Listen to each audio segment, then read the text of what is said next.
এই ডক্টর ইউনুস, এই অথর্ব, এই বেয়াদব লোকটা অশিক্ষিত বর্বর, সার্টিফিকেটদারি মূর্খ, আমেরিকান সাম্রাজ্যবাদের পদলেখী কুকুর, কুকুর বলে ছয়টা কুত্তা, এই হারামজাদা চক্রান্ত করে রাষ্ট্র ক্ষমতা দখল করে ধর্মীয় মৌলবাদীদের, ইসলামিক টেররিস্টদের কে সহযোগিতা করে টাকা পয়সা দিয়ে এই ভণ্ডবাদ মায়েশ বাংলাদেশের স্বাধীনতার সকল অর্জনকে ধূলিসাৎ করে দিচ্ছে।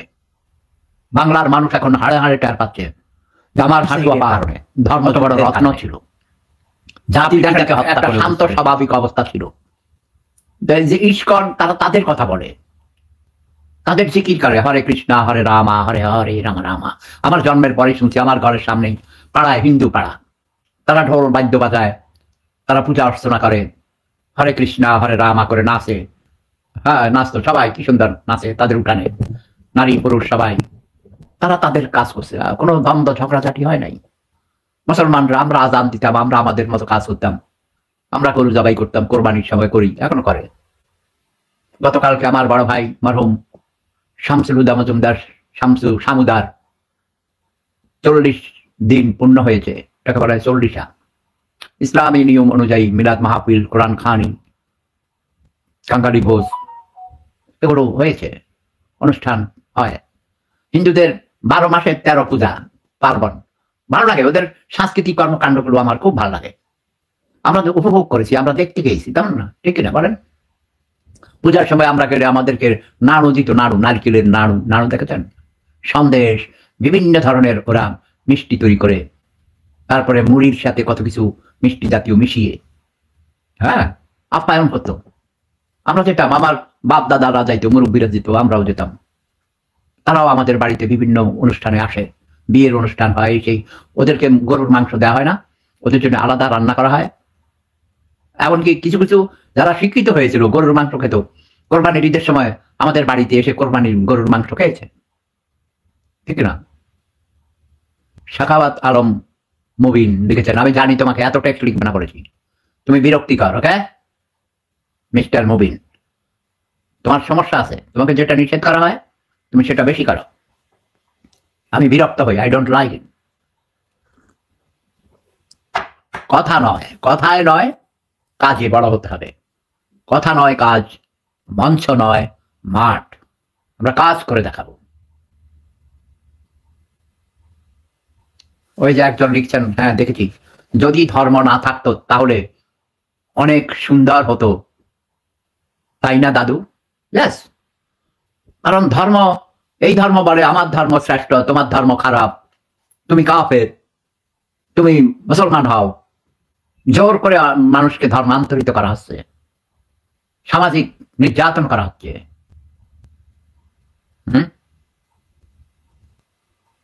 আমি সব রাখা দেখি না, কি লিখছেন, রাহানা রাখি ব্রক্স, সে বোধহয় উত্তর দেন না। কিসের উত্তর দিব? এত টেক্সট আসে, আমি কি সব পড়তে পারি? হ্যাঁ, কি লিখেছেন ভাই আপনি? আমি হাসানুজ্জামান, সৌরভ রয়, স্টপ, সৌরভ রয় কি লিখছে? হাসানুজ্জামানকে আমার শাহরাস্তির আমার নাতি নাকি? হ্যাঁ দাদা, সাংবাদিক শাহরাস্তির মিয়াবাড়ির হযরত শাহরাস্তি রহমতুল্লাহ আলাইহির বংশধর।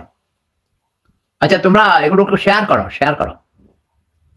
তবে ধর্মকে আরো সহজ করতে হবে, ধর্মীয় গোড়ামি চলবে না, ধর্মের নামে মানুষ হত্যা করা চলবে না, ধর্মের নামে হাত কাটা চলবে না, শিরচ্ছেদ চলবে না, কোনো অঙ্গহানি করা চলবে না, মানে ফিজিক্যাল পানিশমেন্ট দেওয়া যাবে না। মানুষকে বোঝাতে হবে সমস্যা কি, সমাধান করতে হবে। সবচেয়ে বড় সমস্যা খাদ্য, খাদ্য, বস্ত্র, বাসস্থান, চিকিৎসা, মত প্রকাশের স্বাধীনতা, শিক্ষা, কারিগরি শিক্ষায় শিক্ষিত করতে হবে। যে শিক্ষা লাভ করলে মানুষ কর্মসংস্থান সৃষ্টি করতে পারবে, স্বকর্মসংস্থান, অন্যদের চাকরি দিতে পারবে। কালকে একজন আমাকে একবার, আমি বেকার, ইকোনমিক্স অনার্স মাস্টার্স করেছি দাদা, 2-3 বছর চাকরি পাই না, আপনি আমাকে সাহায্য করেন। ওর বাড়ি ওই যে কুষ্টিয়া জেলার ওইদিকে। আমি বলেছি ন, তুমি এখন কোথায়? বলছে বাড়িতে, গ্রামের বাড়িতে। কি করো? এখন ধান এসেছে তো, বাবাকে ধানের কাজে সহযোগিতা করছে, আমি ভেরি গুড। গ্রামে থাকো, চাকরি করার দরকার নাই, তুমি গ্রাম থেকে শহরেও যাওয়ার দরকার নেই। জায়গা জমিন আছে না? আছে, বেশি নাই, যা আছে আমরা ওখানে তুমি তোমার বাবাকে আধুনিক চিকিৎসা মানে কৃষি সরঞ্জামের মাধ্যমে আধুনিক পদ্ধতি চাষাবাদ করা।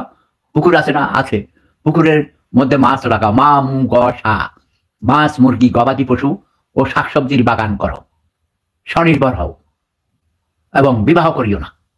বিবাহ করার দরকার নেই, কারণ তোমার বিবাহ করার যখন যেই বয়সে বিয়ে করার খুব দরকার ছিল, অন্যের পাশের বাড়ির মেয়েকে ভাগিয়ে নিয়ে পালিয়ে যাওয়ার যে একটা বয়স থাকে সেটা অতিক্রম করেছে, তাই না?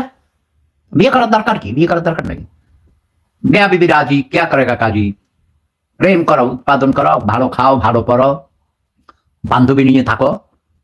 বিয়ের সিস্টেম চালু করেছে কারা? সম্পদের উত্তরাধিকারের জন্য, বুঝেছ? এইসব সিস্টেম চালু করতে হবে, বিবাহ করার দরকার হবে না। ইয়াস, আগে আমি বুঝতে পেরেছি মোল্লাতন্ত্রের নিপাত ঘটাতে হবে। এই ডক্টর ইউনুস, এই অথর্ব, এই বেয়াদব লোকটা, অশিক্ষিত বর্বর, সার্টিফিকেটদারি মূর্খ, আমেরিকান সাম্রাজ্যবাদের পদলেখী কুকুর বলে হয় না, কুত্তা। এই হারামজাদা চক্রান্ত করে রাষ্ট্র ক্ষমতা দখল করে ধর্মীয় মৌলবাদীদের, ইসলামিক টেররিস্টদেরকে সহযোগিতা করে টাকা পয়সা দিয়ে এই ভণ্ডবাদ মায়ের বাংলাদেশের স্বাধীনতার সকল অর্জনকে ধূলিসাৎ করে দিচ্ছে।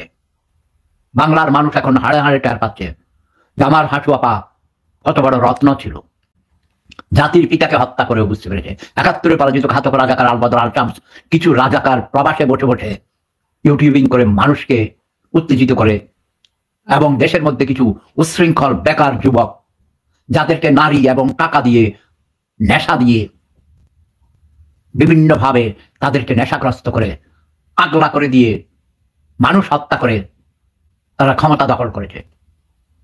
শেখ হাসিনাকে আবার দেশে ফিরে আসতে হবে এদেশের মানুষের মৌলিক অধিকার রক্ষার জন্য, দেশের মানুষের জানমাল রক্ষার জন্য। আমি শেখ হাসিনার উপর অনেক বিরক্ত, কারণ এই শেখ হাসিনা এবং তার বাবা নেই মুক্তিযুদ্ধের সঠিক ইতিহাস তুলে ধরেনি, মুক্তিযোদ্ধাদের সঠিক মূল্যায়ন করেনি বলেই টেররিস্ট, ইসলামিক টেররিস্টরা আজ ক্ষমতা দখল করে বসে আছে। তাদেরকে ক্ষমতাচ্যুত করতে হবে, তা না হলে মোল্লাতন্ত্র এদেশের মানুষের মৌলিক অধিকার খর্ব করবে, মানুষকে হাজার হাজার বছর পিছের দিকে নিয়ে যাচ্ছে। নারীরা নাকি মার্কেটে যেতে পারবে না, নারীরা মানুষ না? এই নারীর গর্ভ থেকে তোদের জন্ম হয় নাই? অসভ্য বর্বর মোল্লা, এই মোল্লাদের নুনুর গোড়া কেটে দিবে। আমার একটাই শাস্তি, মোল্লাদের নুনুর গোড়া কেটে দিবে। আর যত দ্রুত সম্ভব ডক্টর ইউনুসকে ক্ষমতাচ্যুত করতে হবে। আসিফ নজরুল সহ এইসব বদমাইশদের, ভণ্ড, তাদের মধ্যেই লেগে গেছে। দেখো, ওই আমেরিকা থেকে এক বদমাইশ অর্ধশিক্ষিত মিথ্যুক ধোঁকাবাজ জামাতের এক, কি বলবো, এটা কোনো মানুষের মধ্যে পড়ে না, এটা নাম নিতে ইচ্ছা করে না, সে নিজেকে সাংবাদিক বলে মনে করে। তোমরা ধরে নাও আমি কার কথা বলছি। ইলিয়াস, সাংবাদিক ইলিয়াস, কিসের সাংবাদিক? সে হলো সাংঘাতিক ক্রিমিনাল। এখন লাগিয়ে গেছে, বুঝছো? আসিফ নজরুল আগে তার খুব প্রশংসা করতো, তার সাথে সাথে তাকে উৎসাহিত করেছে, এরকম অনেকে আছে।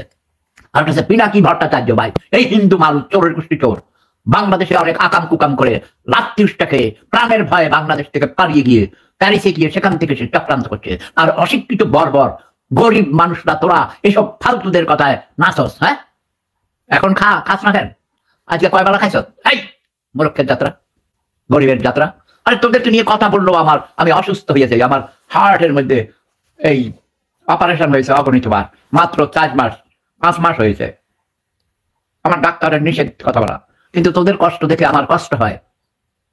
এটা তো জাহান্নাম বানাইয়া ফেলাইছে কুত্তার বাচ্চারা। ধর্মের নামে ধর্ম ব্যবসায়ীরা এই পৃথিবীকে জাহান্নাম বানিয়ে ফেলেছে। পৃথিবী থেকে সবগুলো ধর্মকে ঝাড়ু মেরে না তাড়াইলে এই পৃথিবীর মানুষ সুখে শান্তিতে থাকতে পারবে না। এই গরিব দেশগুলোতে সবচেয়ে বেশি চক্রান্ত হচ্ছে, গরিবদেরকে টাকা দিয়ে কিনা যায়। কথা বলে নেই? ডক্টর ইউনুস কোটি কোটি টাকা খরচ করে এইসব বেকার কিছু যুবক, অথর্ব, পথভ্রষ্ট, এইদেরকে টাকা পয়সা দিয়ে একটা সরকারের হাত বদলের, ক্ষমতা বদলের লড়াই করেছে। বলেছে দেশ নাকি স্বাধীন করেছে। এই স্বাধীন করছে কুত্তার বাচ্চারা। ৭১ সালে আমরা কি করছি? আমি কি করছি? জুতার বাড়ির ছোট তোদের দাঁত করে দেবো। হ্যাঁ, ডক্টর ইউনুস, তোকে আমি লাস্ট ওয়ার্নিং দিলাম, দ্রুত ব্যাগে তুই কেটে পড়। তাড়াতাড়ি নির্বাচন দিয়ে কেটে পর, নাহলে তোর দাঁত সবগুলো কেটে দেওয়া হবে। ভুইয়া শান্ডুল, ইনভ্যালিড পার্সন, নাচের পুতুল, ডক্টর আসিফ নজরুল, তুই জঘন্য শয়তান, মৃত্যুকাল। এই কই ভারতের 26 লক্ষ মানুষ ইন্ডিয়ান কাজ করে বাংলাদেশে, কোথায় এখন কই? এই হারাম দাদা দারুস, তোর জন্ম দিছে কোন কুত্তার বাচ্চা? হারাম দাদা, যেই রাস্তা দিয়ে দুনিয়া চাইছ সেই রাস্তা দিয়ে ঢুকিয়ে দেওয়া হবে। মুক্তিযোদ্ধারা, প্রকৃত মুক্তিযোদ্ধারা এখনো মরেনি। ভাতা খাওয়া কিছু নামধারী মুক্তিযোদ্ধা আছে, ভণ্ড ভুয়া মুক্তিযোদ্ধা, যারা ভাতা খায় এদের মধ্যে 80% ভুয়া, বাকি 20% তো জীবিত আছে। সেপুদা এখনো জীবিত, মনে রাখবি। তোদের ক্ষমা নাই, তোদের ক্ষমা করা হবে না শয়তান, মনে রাখবি। জয় বাংলা, জয় বঙ্গবন্ধু, জয় শেখ হাসিনা।